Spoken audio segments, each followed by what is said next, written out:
यात्रा बहुत सक्सेसफुल है और ऑर्गेनिकली लोग आ रहे हैं। हम बुला नहीं रहे हैं, नेचुरली लोग आ रहे हैं। और ये क्लियर है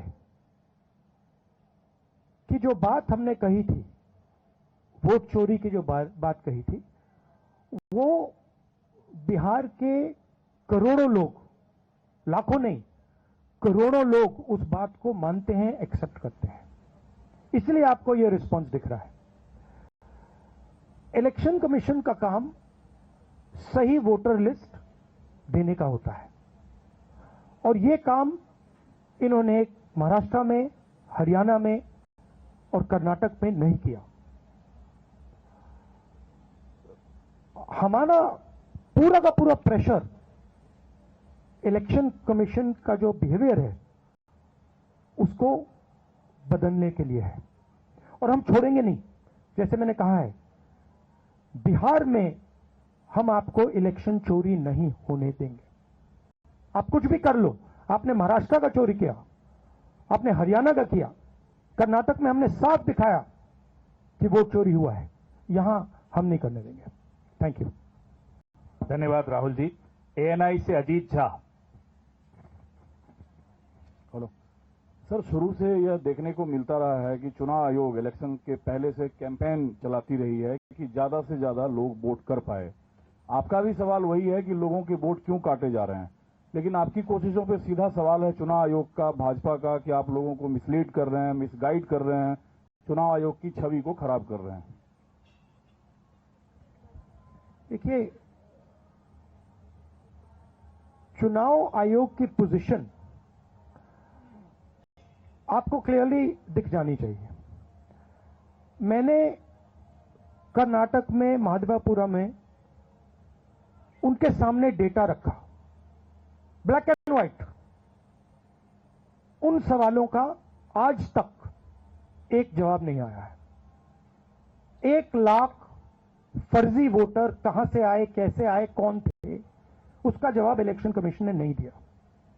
मैं प्रेस कॉन्फ्रेंस कर रहा था, करते हुए इलेक्शन कमीशन कहता है कि राहुल गांधी को एफिडेविट देना चाहिए और अगर एफिडेविट नहीं दिया तो हम एक्सेप्ट नहीं करेंगे। कुछ दिन बाद सरकार के अनुराग ठाकुर जी वैसा ही प्रेस कॉन्फ्रेंस करते हैं, मतलब जो हम कह रहे थे उसी को दोहरा रहे हैं। पता नहीं उनको यह आइडिया कहां से मिला, किसने दिया, बट वो कर दिया उन्होंने। मगर चुनाव आयोग उनसे एफिडेविट नहीं मांगता है। एक ही चीज की मैंने और उन्होंने, कोई फर्क नहीं। मैंने कहा कि देखिए ये फर्जी वोटर हैं, अनुराग ठाकुर ने कहा ये फर्जी वोटर हैं, और 5 मिनट के अंदर मुझसे एफिडेविट मांगा जाता है और आज तक अनुराग ठाकुर से कोई एफिडेविट नहीं मांगा गया। तो आपको क्लियरली पता है, मीडिया को मालूम है कि ये इलेक्शन कमीशन किसके साथ खड़ा है। अगर ये न्यूट्रल होते तो एकदम अनुराग ठाकुर को एफिडेविट जाता, कहते कि एफिडेविट दो। तो ये न्यूट्रल नहीं है। और जो हम कह रहे हैं, बिहार में एसआईआर इंस्टीट्यूशनलाइज चोरी करने का तरीका है। आपने कहा कि लाखों वोटर के नाम कट गए, ऑपोजिशन शिकायत कर रही है, मगर बीजेपी एक शिकायत नहीं कर रही। कहीं भी उन्होंने नहीं कहा कि भाई वोटर कट रहे हैं। यह सच्चाई है कि वोटर कटे, 65 लाख कटे, मगर बीजेपी कुछ नहीं कह रही। क्यों? क्योंकि पार्टनरशिप है। इलेक्शन कमीशन, इलेक्शन कमिश्नर और बीजेपी के बीच में पार्टनरशिप है। तो यह है। आप कुछ कहना चाहेंगे? Anand of the BJP is connected with us. Nikhil Anand, what do you have to say on today's, statements that are coming in from Rahul Gandhi himself? He's called it as an institutionalized voter chori that seems to be happening, saying everything is happening at the cahoots when it comes to the BJP, the Chief Election Commissioner and the Election Commission, sab mile hue hai. We can just laugh at this drama by Rahul Gandhi and Tejasvi Yadav. You see that Tejasvi Yadav and Rahul Gandhi is unnecessarily creating propaganda. The overall hue and cry by RJD and Congress people proves that they have lost election before its announcement. RJD and Congress as well is frightened that their fake voters lot of Rohingyas, Bangladeshis and all those illegal migrants are being deleted from the voter list, and they will not be voting for the so-called secular bloc in the coming Bihar election. And that is why first you saw that the way Tejasvi Yadav said that his name has been deleted and later on his name was found. And Rahul Gandhi is just sitting in the lap of RJD trying to revive their party's fortune and they will fail miserably. But Nikhil Anand, what about the other question that Rahul Gandhi is raising? Today he has raised that even the BJP has implied that there has been vote chori, but why hasn't their leaders been asked, to submit an affidavit and take an oath? Why only he has been asked, otherwise issue an ultimatum that he has to apologize to the nation? No, Rahul Gandhi is just trying to shift the blame on BJP. But you see that wherever our BLA 1 and BLA 2 are finding there is any lacuna, any problem, they are just writing to the their RO, returning officers, as well as district election officers. Request है बने रहिए हमारे साथ because we have a counter coming in from Mrityunjay Tiwari. Mrityunjay Tiwari ji, अब vote चोरी का जो हमने देखा है, जो लड़ाई जो सुप्रीम कोर्ट में भी चल रही है, वहां पर भी हियरिंग चल रही है, लेकिन एक रिमाइंडर इलेक्शन कमीशन के तौर पे भी नजर आता हुआ दिख रहा है कि जो आपके BLA है वो इस तरीके के आरोप लगाते हुए क्यों नहीं नजर आ रहे हैं जो आपके पार्टी के लीडर्स दोनों राहुल और तेजस्वी यादव लगाते हुए आ रहे हैं वोट चोरी के? ये कौन कह रहा है कि BLA नहीं लगा रहा है आरोप? कितनी शिकायतें मिली हैं, सोशल मीडिया पर दिख रहा है, वीडियो वायरल हुआ, लगातार प्रमाण दिया जा रहा है। माननीय सर्वोच्च न्यायालय में लेकर गए किन्हीं को, जिसको मृत को जीवित, जीवित को मृत कर दिया गया है, और ये कह रहे हैं चुनाव आयोग की आरोप ही नहीं लगा रहा। ये इलेक्शन कमीशन की तरफ से मृत्युंजय जी एक स्टेटमेंट सामने आया, उनका ये कहना है कि 98.2% जो वोटर्स है वो अपना डॉक्यूमेंट्स जो है वो भेज चुके हैं और ओनली 0.16% यानी 1% से भी कम जो क्लेम्स और ऑब्जेक्शंस है वो अभी रिसीव करी है। 8 दिन बाकी हैं अभी। देखिए, चुनाव आयोग जिस बात से, जिस सवालों से भाग रहा है, जिसका जवाब नहीं दे रहा है, यही बात लगातार तेजस्वी जी, राहुल गांधी जी उठा रहे हैं। चुनाव आयोग को आपने देखा कि 2-3 हेयरिंग में माननीय सर्वोच्च न्यायालय ने कहा कि आधार कार्ड को मान्य करना चाहिए, आधार कार्ड की स्वीकार्यता होनी चाहिए, लेकिन जब चुनाव आयोग इसके बाद भी नहीं माना तो अंतिम में कभी 2 दिन पहले निर्देशित किया गया कि नहीं, चुनाव आयोग को मानना पड़ेगा, आधार कार्ड को स्वीकार करना पड़ेगा। अभी आप देखिए, सारे BLA जो भी गए हैं कंप्लेन लेकर, रिसीविंग ही नहीं दे रहा। तो एक बार ये जवाब ले लेती हूँ मैं निखिल आनंद जी से जो हमारे साथ बने हुए हैं और आपकी बात सुन रहे हैं। Nikhil Anand, as far as saying that the only body when it comes to the election commission itself is compromised, तो इलेक्शन कमीशन जो सामने आकर वो बोल रहे हैं, उनकी बात पे ये विश्वास नहीं कह रहे, वो कह रहे हैं कि हम तो सबूत सामने रख रहे हैं, लेकिन उसके ऊपर कोई कार्रवाई क्यों नहीं हो रही?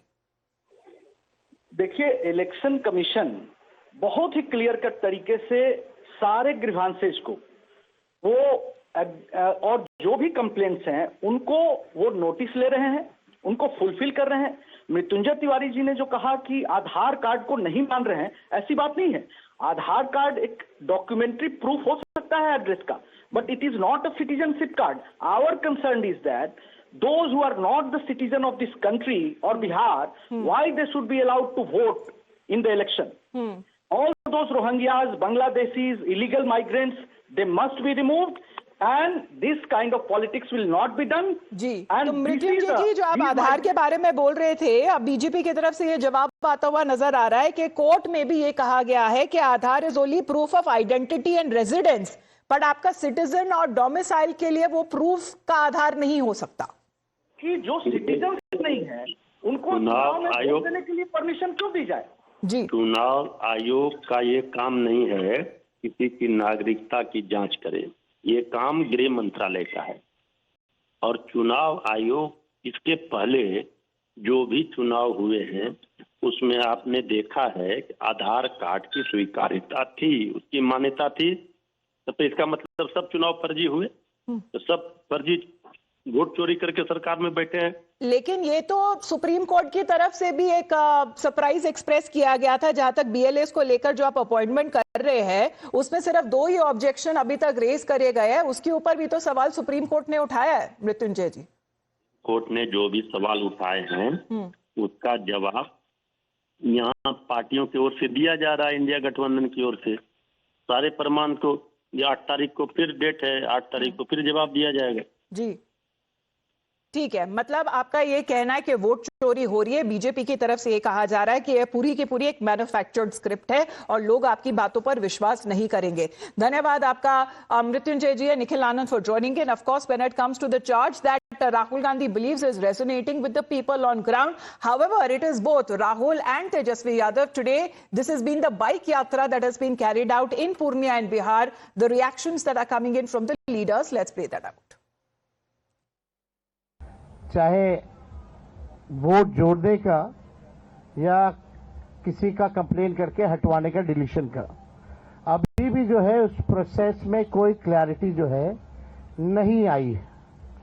और राहुल गांधी जी ने ठीक ही कहा कि भाई चुनाव आयोग जो है बीजेपी के साथ खड़ी है, इसलिए बीजेपी के लोगों ने पार्लियामेंट में कानून ला करके चुनाव आयोग के जो कमिश्नर साहब हैं उनको जो है प्रोटेक्ट करने का काम किया कि कोई कार्रवाई या मुकदमा भी उन पे नहीं हो सकता है। आखिर ये अचानक से क्यों करना पड़ा? यानी चोर के दारी में तिनका। आप जो है मुख्यमंत्रियों को 30 दिन में अगर पीएमएलए एक्ट लगा दिया जाए तो बेल मिलना ही मुश्किल है। तो आप समझ सकते हैं कि ये कानून से किस प्रकार से ये लोग खिलवाड़ कर रहे हैं। और अब बात ये जनता में चली गई है। Well, this seems to be as far as when it comes to weeding out corruption, as the government has been saying, introducing those bills, and Tejasvi Yadav of the opposition has been raising its objection. But Isha, mainly when we speak of the big story, the Voter Adhikar Yatra, which is underway, we're expecting leaders from the opposition soon would be joining in. This would be a show of strength on part of the Vipaksh. Today, Rahul Gandhi has called it as institutionalized chori taking place.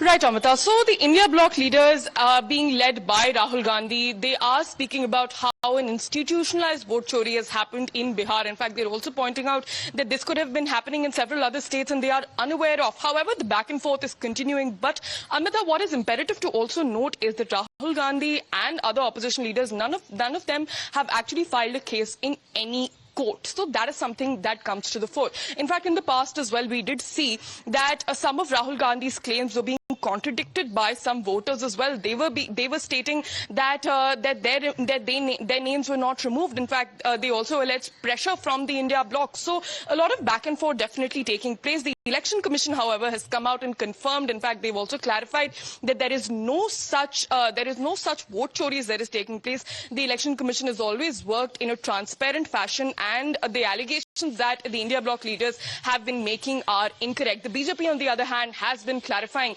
that Rahul Gandhi's statements and the India bloc statements are coming in and they are not correct in nature. However, the voter Adhikar Where the Yatra. Union Parliamentary Affairs Minister has been saying that it is dangerous on the track which Rahul Gandhi and company have been taken, as according to the minister himself, when it comes to the opposition leaders, they now seem to be working in coordination with the anti-India forces to destabilize the nation. However, the Congress party has also hit back at that statement. Isha, appreciate you joining us here on the broadcast. We continue to get you political updates that are now coming in, but let's in the meantime